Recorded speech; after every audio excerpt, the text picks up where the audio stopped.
Salut à tous, bienvenue pour la première vidéo de ma chaîne Le Jardin du Savannah. Je m'appelle Chris et je suis éleveur de chats Savannah. Alors le Savannah c'est quoi? Alors il s'agit d'une nouvelle race de chat qui a été créée donc fin 80 début 90 aux États-Unis et qui est issue du croisement entre un serval africain et un chat domestique. Alors la race est encore assez méconnue en France. Alors le serval quant à lui est un petit félin qui vit en Afrique, principalement dans les savanes humides. Il est en général assez amical et facile à domestiquer. D'ailleurs, il était assez courant dans l'ancienne Égypte d'avoir un serval comme animal de compagnie par rapport à son caractère amical. Mais on reviendra là-dessus, il y a beaucoup de choses à dire. Alors sur la chaîne, on parlera des origines du Savannah, de son comportement, de son alimentation et de ses soins, les avantages, les inconvénients et le meilleur environnement pour qu'un Savannah soit épanoui. Je vous présenterai aussi les Savannahs qui partagent mon quotidien.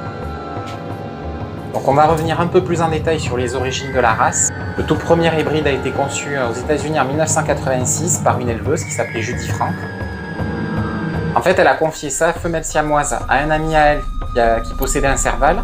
Et paf, ce qui devait arriver arriva. La meuf, en fait, elle savait pas que sa petite femelle siamoise était en chaleur. Quand elle était en chaleur, en général, ça braille. Donc la petite siamoise a donné naissance à une femelle Savannah, donc une F1, première génération, la toute première Savannah qu'elle a appelée justement Savannah, d'où le nom de la race. Et quelques années plus tard, en fait, un éleveur qui s'appelait Patrick Kelly, quand il a vu la femelle, il a eu un kiff sur elle, quoi. Il l'a trouvée magnifique, il a été subjugué, donc il a décidé d'en faire une race.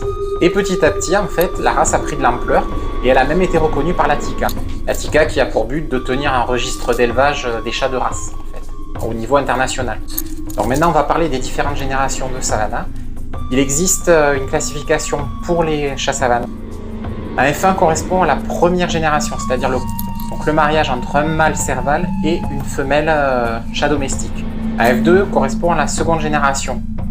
C'est le mariage entre une femelle F2 et un chat Savannah, donc du F5 jusqu'au F7 ou voire F8. Là, comme vous pouvez voir, le tableau des générations. Bon, je sais que c'est un peu compliqué et que j'en ai déjà perdu certains. En règle générale, les générations vont du F1 jusqu'au F8.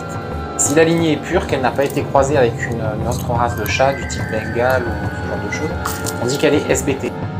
Il faut savoir que les femelles Savannah sont fertiles à partir de la première génération et que les mâles ne peuvent être reproducteurs qu'à partir de la 5e génération. Alors les hybrides de première génération, que ce soit du F1 jusqu'au F4, sont considérés comme non domestiques. Ils sont soumis à une réglementation très stricte. Alors vous avez la possibilité d'acquérir un Savannah de haute génération, que ce soit du F1 jusqu'au F4, mais vous devez passer un certificat de capacité. Donc vous devez contacter la DDPP de votre région et monter un dossier. Mais bon, faut pas avoir peur de la paperasse, hein, parce que vous en avez pour 1 ou 2 ans. Hein. Et là j'insiste, je vous en prie, faites-le, parce que si vous faites gauler sans certificat de capacité avec un Savannah du F1 jusqu'au F4, vous le ferez saisir, vous serez malheureux et le chat aussi. Bon, j'ai passé le mien il y a 2 ans et vraiment c'est un soulagement, quoi. Au moins je suis sûr que mes chats sont en sécurité.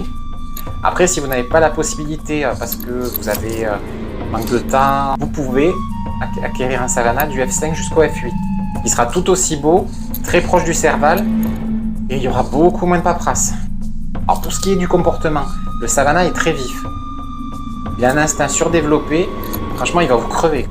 Donc n'hésitez pas à jouer avec et vous serez fatigué avant lui, hein, croyez-moi.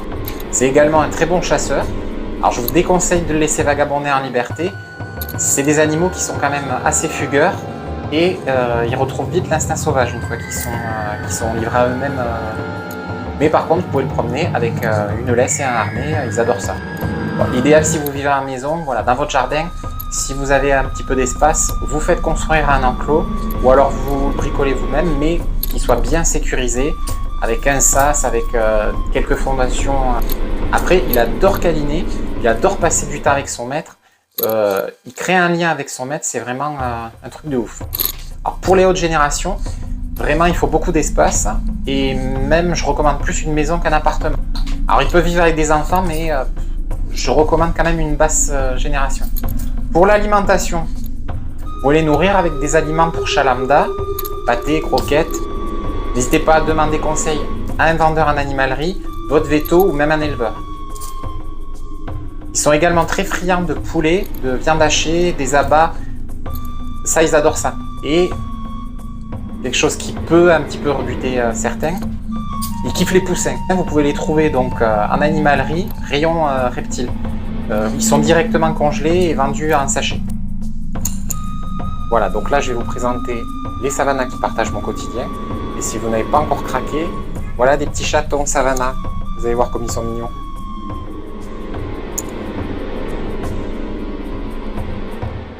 Donc Salem, c'est une jolie savannah de 2 ans qui est de 6e génération, donc une F6.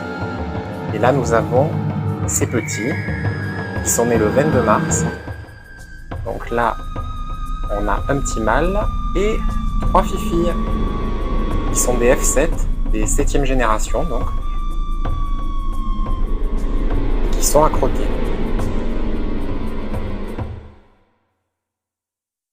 Voilà, donc là nous avons Naomi qui a 6 ans en fait, et qui est une F3, une savannah de 3e génération. Donc c'est elle qui est en fait la plus proche du Serval.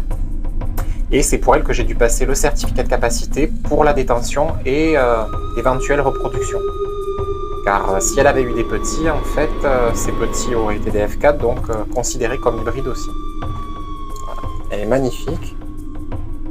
Elle est très câline, très proche de moi, mais c'est vrai que elle est différente de Salem et Oti. Elle aime pas la contention, elle prend vraiment les câlins quand elle veut, quoi. Et là, nous avons Oti qui a 5 ans et qui est un peu timide face à la caméra. Donc lui, c'est un savannah de 6e génération et c'est le papa des petites Salem. Et c'est un amour de chat. Voilà, la vidéo touche à sa fin. J'espère avoir suscité votre intérêt. On se retrouve très bientôt pour suivre l'évolution des petites Salem et approfondir encore certains sujets sur la race, comme les différentes couleurs de robe, les tarifs selon la génération, les petits soucis de santé que peuvent rencontrer certains savannas et la cohabitation entre eux. Voilà, je vous invite à commenter, liker, partager, abonnez-vous et vous pouvez venir suivre ma page Facebook, Le Jardin du Savannah. Oups, dernière chose très importante, il y a beaucoup d'animaux qui attendent dans les refuges et les SPA de trouver une famille. Donc n'hésitez pas, allez-y, vous aurez probablement un coup de cœur. Merci d'avoir regardé la vidéo, à plus!